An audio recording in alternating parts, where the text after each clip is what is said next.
Okay, Mark chapter 9. But because I've got Irish heritage, I'm going to start at verse 2. And then we'll go across from there. After 6 days, Jesus took Peter, James, and John with him and led him up to a high mountain where they were all alone. Verse 14 says, when they came back together with the other disciples, they saw a large crowd around them and the teachers of the law arguing with them. As soon as all the people saw Jesus, they were overwhelmed with wonder and ran to greet him. What are you arguing with them about? He asked. A man in the crowd answered, Teacher, I brought you my son who is possessed by a spirit that has robbed him of speech. Whenever it seizes him, it throws him to the ground. He foams at the mouth, gnashes his teeth and becomes rigid.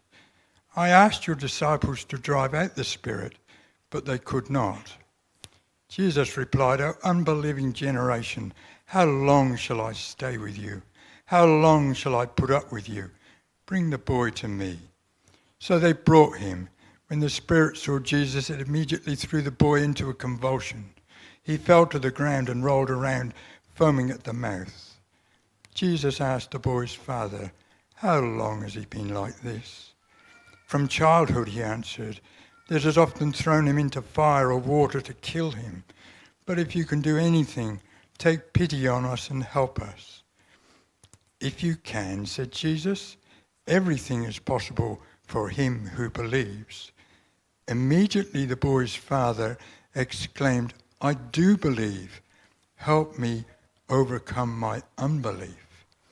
When Jesus saw that a crowd was running to the scene, he rebuked the evil spirit. You deaf and mute spirit, he said, I command you, come out of him and never enter him again. The spirit shrieked, convulsed him violently and came out. The boy looked so much like a corpse that many said, he's dead. But Jesus took him by the hand and lifted him to his feet, and he stood up. After Jesus had gone indoors, his disciples asked him privately, why couldn't we drive it out? He replied, this kind can come out only by prayer. Thank you, Timon. It's been a wonderful service so far. Thank you so much, Lynette, for leading us around the Lord's table. And thank you, John, for doing the Bible reading. Thank you, Andy, for leading us in worship. And for everyone else who's been involved, it's been a great morning so far. One of the things that I love doing is I love hearing stories about what God is doing all around the world. And at the moment, we're hearing a lot about Iran and, the Straits of Hamas and all of that's happening over in Iran. But one of the stories that's not being reported on is the growth of Christianity in Iran. I think I was mentioning this a while back in one of my sermons, is I was listening to a podcast, and it was talking about how in 1979, when they kicked out the Christians, the Ayatollah, there was only a handful of Christians, only a small number of Christians in Iran. But over the last 40 years, against all odds, they are now suggesting that there might be up to 1 million Christians in Iran. Like the gospel is just spreading, and you're hearing stories, just dramatic stories of God's power at work. For example, on this podcast, I heard this story about how there was this young girl, and she was given a Gospel of John by her church leaders to go and share it with someone. And so she went to the store just with the Gospel of John in her pocket. And then a lady approached her who had a young boy, and she said, last night I dreamt Jesus came to me in a dream, and he said that you would give me some scripture. And she said, okay, here you go, here's the Gospel of John. And then, she became a believer, and so did her son. Now, I don't know what you do with stories like that. Maybe you're a little bit skeptical about those stories. But one of the things that I do when I hear stories like that is I wonder, Lord, why don't we experience that? Why don't we experience that in Australia? Why don't we experience that sort of demonstration of your power in our church? And why don't I experience that in my life? Well, this passage that we're going to be looking at today, Mark 9, verses 14 to 29, I think provides us with an answer. Now, I want to be very careful with what I'm going to say next. God is all-powerful, and so he can demonstrate his power. There's nothing beyond his power, and he is sovereign. But here I've got a statement that I think this passage teaches us, that unbelief limits, and it should be under that, should be, unbelief limits what God can do in our lives. That's what we're going to learn from this passage, that unbelief limits what God can do in our lives. Now, so far in our study of the Gospel of Mark, we've seen that in the first 8 chapters, Mark has been seeking to present the identity of Jesus. And it comes to a bit of a climax in Mark chapter 8, where Jesus asks the disciples the question, "Who do people say that I am?" And Peter, he responds correctly. He says, "You are the Christ. You are the Messiah."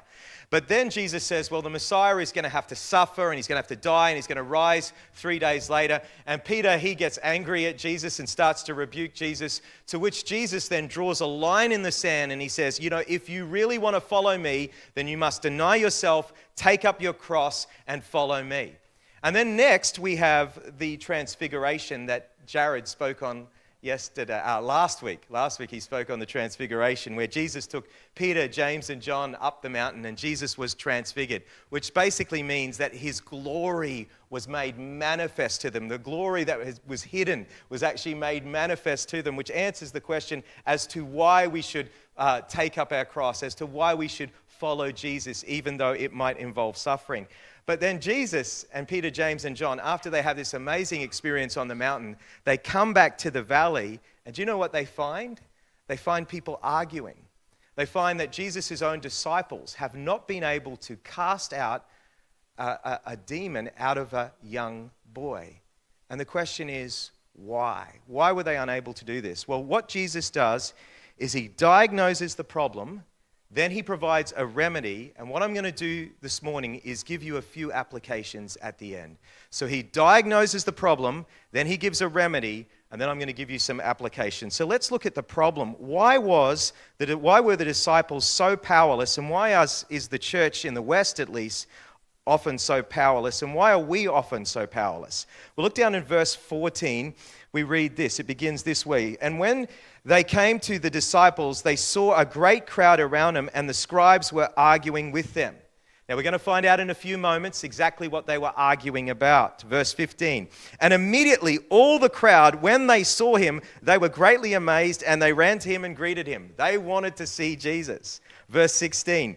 And he asked them, "What are you arguing about with them?"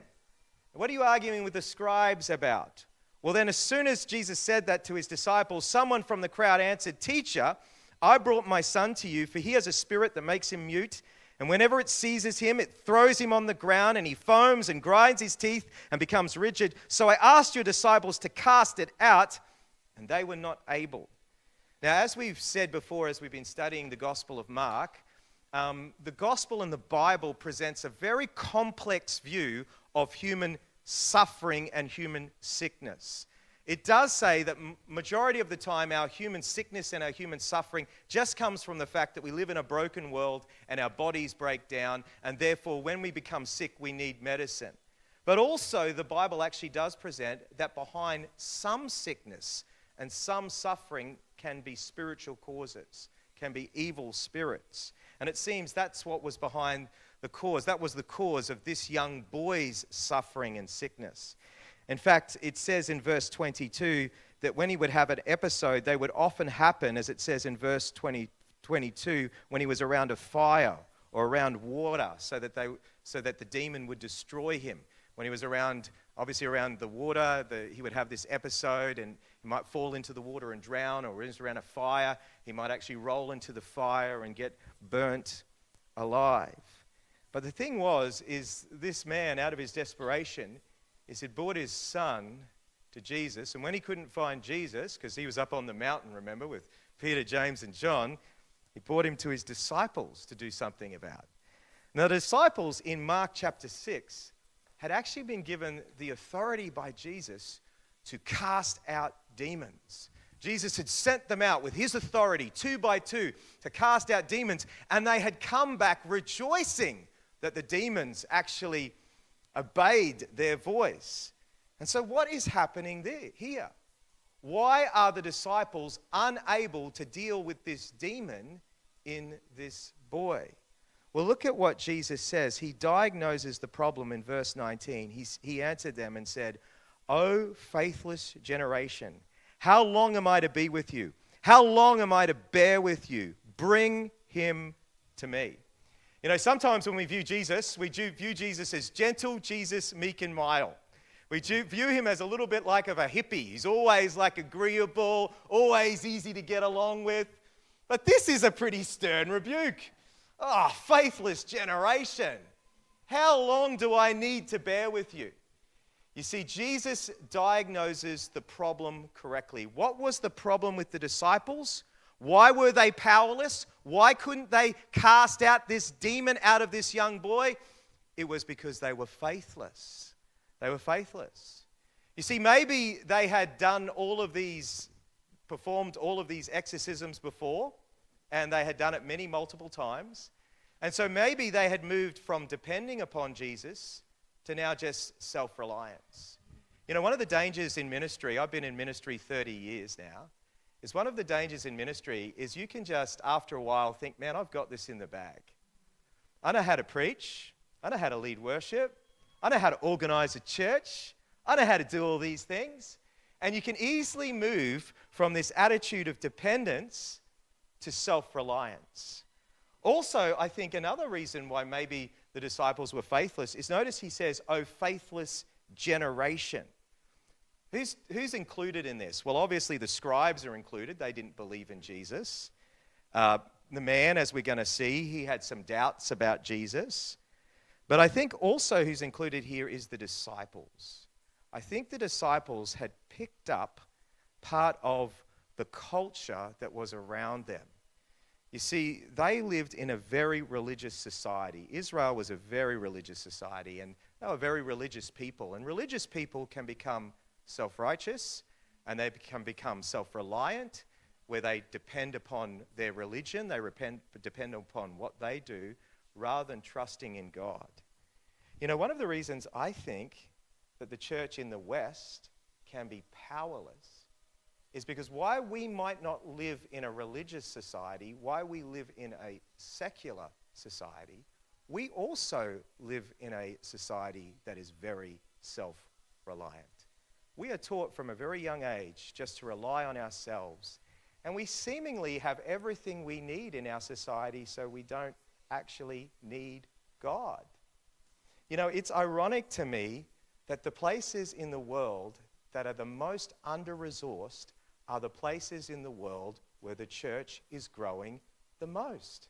The places in the world where the church has no money, very little literature, very little except Jesus, are the places where we're hearing stories of Jesus appearing to people, stories of real healings, stories of God's power being at work. I remember being in Nepal one time and being at a library in a Bible college in Nepal, and the principal coming down, showing me his library, and he says, and there was all these shelves of books, and he said, these are all the books that are in English, that we have in our library in English. And then he said, here's this one shelf. This is the one shelf of theological books that are in Nepali, and it was one little shelf.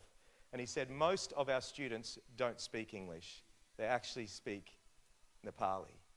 And yet I tell you, the students from that Bible college would go forth and they would plant churches, make disciples. The gospel would go forward with absolute power. See, part of the reason for our powerlessness is our self-reliance. Now, I think this is true because of what Jesus says right at the end. Like at the end, the disciples, they have a bit of a debrief with Jesus in verse 28. When he entered the house, the disciples asked him privately, "Why could we not cast it out?" What's going on, Jesus? What's the reason? We've done this before. Why couldn't we cast this one out? And he said to them, "This kind cannot be driven out by anything but prayer." You'll have a little note in your Bible that says in other manuscripts, the way that the Bible was written is that it was written down and the scribes copied it. And so we have all these different text families, and in some other manuscripts of the Bible, it's written this way: this can't be driven out by anything but prayer and fasting. So obviously there are different levels of demons. Like demons have different levels of strength. And Jesus is saying, in order to deal with this type of spiritual power, you need to have real spiritual strength. You need to be a person of prayer, a person of dependence. You know, one of the books that when we started out on this journey as Brookside, one of the books that I gave to our elders to read was A Praying Church by Paul Miller. Fantastic book. In that book, he talks about the power train in the local church. He says, what is it, and this is the power train, what is it that leads to the fullness of the Spirit, which will then lead to the power of God being released, which will then lead to fruitfulness? What is it? What do you put in that place that will lead to, fullness of the Spirit, the church being filled with the Spirit, which will lead to the power of God being displayed, which will then lead to spiritual fruitfulness? He said most churches, you know what they put in that spot? Preaching. Preaching. We have a good preacher on Sunday morning. That will lead to spiritual fruitfulness, which will then lead to spiritual power, which will then lead to spiritual fruit. Or they put in that part, they put in strategy and leadership. I was a pastor of a large church, and I think some of the times the church grew, and maybe more than I'd like to admit. I actually often thought that the reason that church grew was because of my preaching and my leadership. What Paul Miller says is the thing that goes in that category is prayer. Prayer leads to the fullness of the Spirit, which then leads to power, which then leads to spiritual fruitfulness, this attitude of dependence on God. So why don't we see the power of God so at work in the Western church? And why don't we often see God's power at work in our lives? Well, it's probably because we've moved from dependent faith to self-reliance. We have everything in the Western church. We have books, we have consultants, we have money, we have resources. But maybe we don't have the one thing we need: a dependent heart on the Lord of the church to grow his church. Now, Jesus not only diagnoses the problem, he actually gives the remedy to the problem. Look down in verse 20, he says, bring him to me. And in verse 20 it says, and they brought the boy to him. And when the spirit saw him, immediately it convulsed the boy, and he fell on the ground and rolled around, foaming at the mouth. And Jesus asked his father, notice how just non-anxious Jesus is in this whole situation. Like the situation is going on and Jesus is just so non-anxious. He's like, how long has this been happening to him? And he said, from childhood. So we can see that the boy is innocent. And it's often cast him into the fire and into the water to destroy him. But if you can do anything, have compassion on us and help us. And Jesus said to him, if you can, I just want you to sit with that for a moment. Have you ever said that to God? If you can do something, would you do something about this situation? If you can. You see, we're seeing that this man is so often like us, is that we do have faith that God is powerful, that God can work, but in the face of something that's real, like something that's real life that's happening in our lives, we question, God, if you can you really, really do something here? Jesus says, if you can, all things are possible for those who believe. I wonder, do you believe that this morning? All things are possible for those who believe. God can work in any situation he chooses to work in. Now, I have to give a qualification here because, prosperity preachers take this sort of like verse, all things are possible for anyone who believes, and they say, if you believe enough, you might be able to leap off this building and fly. Or if you believe enough that God will give you, whatever motor vehicle you want. What's a good motor vehicle, Steve? I have no idea. McLaren. Then, God will give it to you. Well, actually, it's interesting. Do you know the other time where this phrase is used by Jesus, all things are possible for you, for those who believe, if you believe? It's actually used by Jesus on the night before he's crucified as he's in the garden. He turns to his Father as he's contemplating going to the cross, and he says, I know, Father, all things are possible for you. Yet, not my will, but yours be done. So this all things needs to be qualified by praying according to God's will, because God knows what is good in every single situation. But yet, I think oftentimes we limit God. I think we need to hear this for ourselves, because often we limit God. We need to hear that God can do big things. God can do great things. All things are possible for those who believe. Well, immediately the father of the child cried out, and he said these words that have been a balm to my soul and probably a balm to your soul. He said, I believe, help my unbelief. And when Jesus saw a crowd running together, he rebuked the unclean spirit, saying to it, you mute and deaf spirit, I command you, come out of him and never enter him again. And after crying out and convulsing terribly, it came out, and the boy was like a corpse, so that most of them said, he is dead. But Jesus took him by the hand and lifted him up, and he arose. I believe, help my unbelief.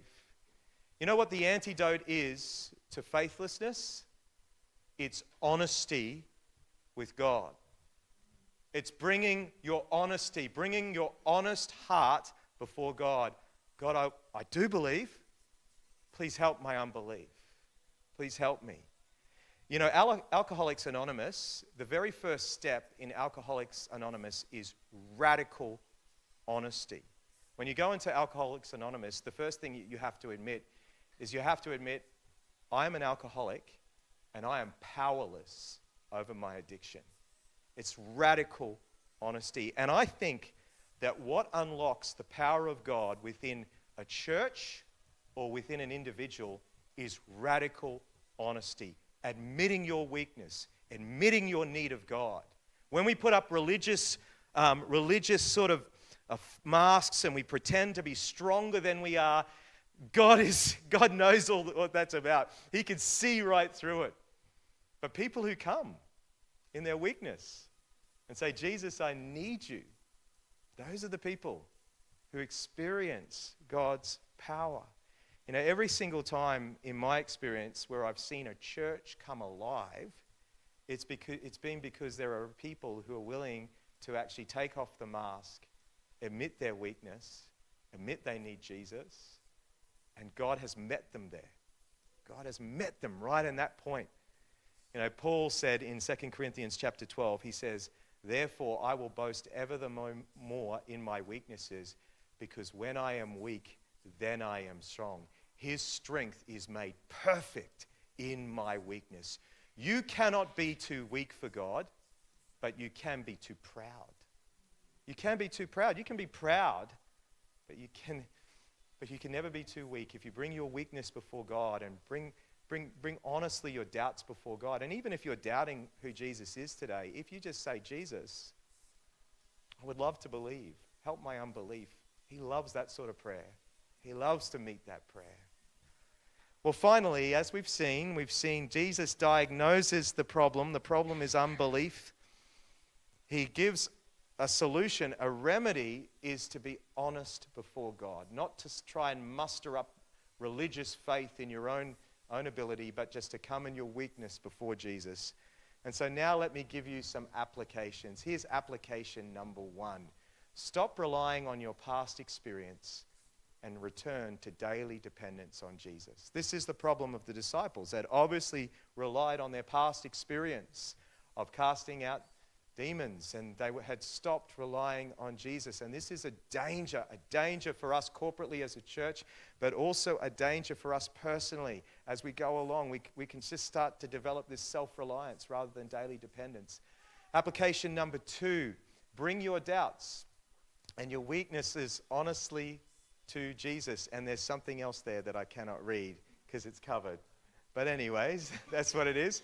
And then number three is cultivate a praying life that creates space for the power of God. That's what that last bit is. For the power of God. Cultivate a praying life that creates space for the power of God.